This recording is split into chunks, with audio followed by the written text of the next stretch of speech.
திபுலாகல தலுகனாவெவ பகுதியில் போலீசாருடன் இடம்பெற்ற பரஸ்பர துப்பாக்கி பிரயோகத்தில் கொள்ளையர்கள் இருவர் உயிரிழந்துள்ளனர்.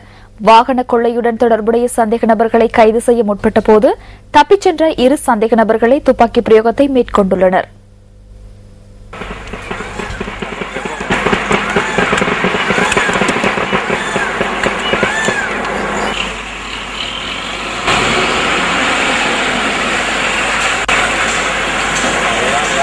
வாலிச்சேனையில் வாகனம் ஒன்றை கொள்ளையிட்டு தப்பிச் சென்ற இருவர் திம்புலாகல வனப்பகுதிக்குள் பிரவேசித்துள்ளதாக கிடைத்த தகவலுக்கு அமைய இன்று பகல் போலீசார் சோதனை நடவடிக்கைகளை மேற்கொண்டிருந்தனர்.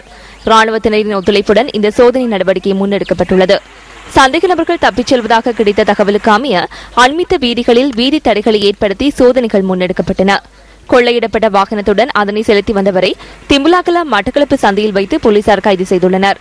வாகனத்தை கொள்ளையிட்ட மற்ற இருவரும் முன்னரே திம்புலாகல வனப்பகுதிக்குள் தப்பிச் சென்றதாக கைது செய்யப்பட்ட நபரிடம் மேற்கொள்ளப்பட்ட விசாரணைகளிலிருந்து தெரியவந்துள்ளது. இதனை அடுத்து அவர்களை தேடி சோதனை நடவடிக்கைகள் முன்னெடுக்கப்பட்டதாக போலீசார் தெரிவிக்கின்றனர். இதன்போது கொள்ளையர்களினால் போலீசார் மீது துப்பாக்கி பிரயோகம் மேற்கொள்ளப்பட்டுள்ளதாக போலீஸ் ஊடக பேச்சாளர் சிரேஷ்ட போலீஸ் அத்தியட்சகர் PMHP ஸ்ரீவர்தன தெரிவித்தார். இதன்போது போலீசாருக்கும் கொள்ளையர்களுக்கும் இடையில் இடம்பெற்ற பரஸ்பர துப்பாக்கி பிரயோகத்தில் இரு கொள்ளையர்கள் உயிரிழந்துள்ளனர். வெலிகந்த பகுதியில் கடந்த சில தினங்களுக்கு முன்னர் போலீஸ் அதிகாரி ஒருவர் மீது துப்பாக்கி பிரயோகம் மேற்கொண்ட சம்பவத்துடன் இவர்களுக்கு தொடர்பு இருக்கலாம் என போலீசார் சந்தேகம் வெளியிட்டுள்ளனர். இதேவேளை போலீசாரினால் கைப்பற்றப்பட்ட வாகனத்துடன் T56 ரக துப்பாக்கி ஒன்றும் 3 கைக்குண்டுகளும் மீட்கப்பட்டுள்ளதாக போலீஸ் ஊடக பேச்சாளர் குறிப்பிட்டார். இந்த சந்தர்ப்பத்தில் வாகனத்தில் இருந்தவர் தப்பிச் சென்றுள்ளதாகவும் அவரை கைது செய்வதற்கான விசாரணைகள் ஆரம்பிக்கப்பட்டுள்ளதாகவும் அவர் மேலும் கூறினார்.